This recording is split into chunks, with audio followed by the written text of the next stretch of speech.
ఈరోజు నామినేషన్ వేయడం జరిగింది. వైఎస్ఆర్ కాంగ్రెస్ పార్టీ తరఫున గౌరవ పెద్దలు రమేష్ రెడ్డి అన్న గారు, అలీనవాజ్ గారు, మా అడ్వకేటు, అలాగే మా చిన్నాన్న కుమారస్వామి రెడ్డి గారు 5 మంది పర్మిషన్ తీసుకొని వెళ్ళి నామినేషన్ వేసి రావడం జరిగింది. 2 సెట్ల నామినేషన్ ఈరోజు దాఖలు చేశాం. ఇంతకుముందు పెద్ద రమేష్ రెడ్డి అన్న చెప్పిన విధంగా మనుషులలో రెచ్చగొట్టి రాజకీయాలు చేసుకోవటం, మనుషులను విడగొట్టి రాజకీయాలు చేసుకోవడం అనేటువంటిది మంచితత్వం కాదు. ప్రజాస్వామ్య విలువల్ని కొన్ని తప్పనిసరిగా పాటించాల్సిన బాధ్యత ప్రతి ఒక్కరిపైన ఉంటుంది. హుందాగా వివరించాల్సినటువంటి విషయాలు మనం ఎప్పుడు కూడా గమనించుకోవాలి. ఒకటి, ప్రజలకు చేయవలసినది అభివృద్ధి, సంక్షేమం, దాంతోపాటు శాంతియుతంగా ఉండేటువంటిది, అందుబాటులో ఉండటం అన్నటువంటిది. మొదటిది తీసుకుంటే అభివృద్ధి విషయంలో ఈ రాష్ట్రం ఎంత అభివృద్ధి చెందింది అన్నటువంటిది మేము చాలా ధైర్యంగా చెప్పుకోగలుగుతాం. 17 మెడికల్ కాలేజీల దగ్గర నుంచి, 4 పెద్ద పోర్ట్ల దగ్గర నుంచి, 10 ఫిషింగ్ హార్బర్ల దగ్గర నుంచి పరిశ్రమలు ఎంత ఎక్కువగా గత చంద్రబాబు నాయుడు గారి హయాంలో కంటే ఎంత ఎక్కువ వచ్చినాయి పరిశ్రమలని చెప్పే ఫిగర్స్తో సహా, అలాగే ఈజ్ ఆఫ్ డూయింగ్ బిజినెస్లో ఏ ర్యాంకు రాష్ట్రంలో నిలబడింది ఆంధ్రప్రదేశ్ అని చెప్పే రకంగా, అదే రకంగా ప్రతి గ్రామీణ ప్రాంతాలలో సచివాలయాలు నిర్మించేటువంటి పరిస్థితులు అయితేనేమి, ఆర్బీకేలు ఉండడం కానీ, హెల్త్ సెంటర్స్ కానీ, ఆరోగ్యకి సంబంధించి ఏరియా హాస్పిటల్స్ని ఎంతో అద్భుతంగా అభివృద్ధి చేయడం అయితేనేమి, నాడు నేడు రూపంలో స్కూల్స్ అద్భుతంగా చేయడం అయితేనేమి, ఇవన్నీ చూసుకున్నప్పుడు అభివృద్ధి పదంలో ఏ రకంగా చూసుకున్నా జగన్మోహన్ గారి ప్రభుత్వంలో బ్రహ్మాండంగా జరిగిందని స్పష్టంగా కనపడుతోంది. రెండోది సంక్షేమం. ఒక్క నియోజకవర్గానికే 2200 కోట్ల పైగా ప్రజలకు డైరెక్ట్గా అందినటువంటి అంశం మన కళ్ళకు కనపడుతాం. ఏ ఇంటికి వెళ్ళినా ఇంట్లో ఎంత లబ్ధి పొందినారు అని వాళ్ళకి చెప్పేటప్పుడు ఇదే కదా ప్రజాస్వామ్యం అంటే, ఇదే కదా ప్రభుత్వం చేయాల్సినటువంటిది అన్నటువంటి అంశం వస్తుంది. 2 సంవత్సరాలు కరోనా సమయం పోయినా మిగిలిన 3 సంవత్సరాలు ఉన్నా కూడా అభివృద్ధిని ఒక పక్కన పరుగులు పెట్టిస్తూ మరొక పక్కన సంక్షేమం ఇంత రీతిలో ఎక్కడ కులాలు, మతాలు, పార్టీలు అనేది చూడకుండా అర్హత అంటే చాలు అతనికి ఇచ్చేసేయండి, ఏ రకమైన ఇబ్బందులు పెట్టద్దు, లంచాలు జోలిగిపోవద్దు అన్నటువంటి దానిపైన సంక్షేమం అందించినటువంటిది. అవాతాతలకు తెల్లవారుజామున, వికలాంగులకు తెల్లవారకు ముందే పెన్షన్లు ఇచ్చేటువంటి వాలంటీర్ల వ్యవస్థ దగ్గర నుంచి సంక్షేమంలో ఇంతకన్నా గతంలో ఎప్పుడు ఎక్కువ జరిగింది అని చెప్పి ప్రశ్నిస్తాం. అభివృద్ధి, సంక్షేమం ఏ రకంగా జరిగినప్పుడు ఇంకా మూడోది శాంతియుతం అన్నటువంటిది. రాయచోటి నియోజకవర్గంలో పూర్తిగా ప్రజలు అలవాటు పడ్డారు. శాంతియుతంగా ఉండాలి, అరాచకాలు జోలికి వెళ్ళకూడదు, పంచాయతీలు, కబ్జాలు వాటి దగ్గరకు అసలుకి పోకూడదు, ఒక ప్రజాస్వామ్యబద్ధకంగా న్యాయంగా ఎవరుకుంటే వాళ్ళకు మంచి జరగాల, వాళ్ళకే చేయూతనివ్వాలా అటువంటి కాన్సెప్ట్తో ఏ రాజకీయ నాయకుడన్నా వెళ్ళాలి. దాన్ని తూచా తప్పకుండా పాటించాం. అలాగే 4వది అందుబాటులో. కరోనా లాంటి మహమ్మారి వచ్చినప్పుడు ఏ ఒక్కరూ లేనప్పుడు కూడా ప్రజలతో మమేకమే కరోనా సెంటర్స్లోనే పడుకున్నాం. కరోనా సెంటర్స్తో ప్రజలతో పాటు ఉన్నాం. మిగిలినటువంటి కరోనా దాటిపోయిన తర్వాత మిగిలిన 3 సంవత్సరాలు గడప గడప ప్రోగ్రాం కింద ప్రతిరోజు నిత్యం ఉదయం నుంచి రాత్రి వరకు ప్రజలతో మమేకమయ్యాం. ఏ ఒక్కరు వచ్చినా కూడా అర్ధరాత్రి అపరాత్రి అనేది లేకుండా ప్రజలకు ఏ కష్టం వచ్చినా కూడా అందుబాటులో ఉన్నాం. ఒక రాజకీయ నాయకుడిగా ఈ 4 అంశాలలో ప్రజలకు మనం మేలు చేసినప్పుడు ఓటు అడిగే అర్హత ఉంది అని నాకు అనిపిస్తోంది.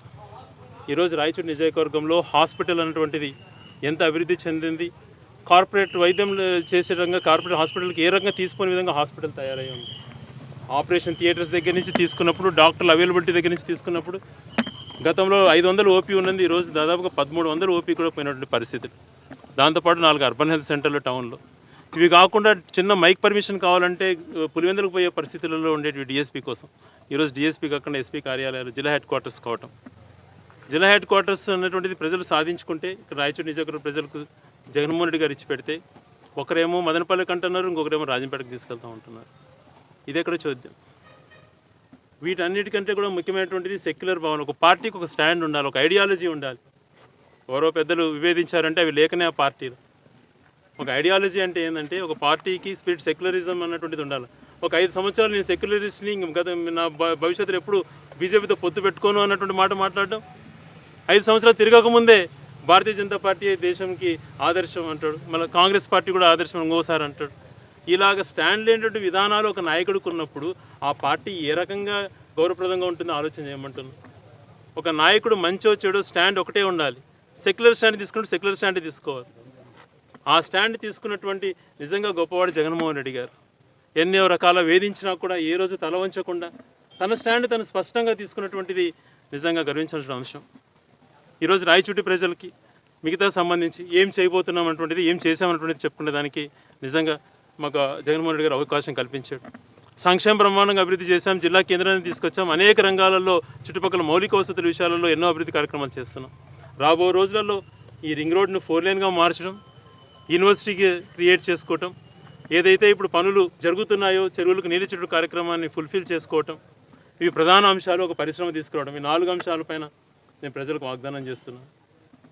ఈ 4 అంశాలపైన గట్టిగా కృషి చేసేటువంటిది బాధ్యత తీసుకుంటాను.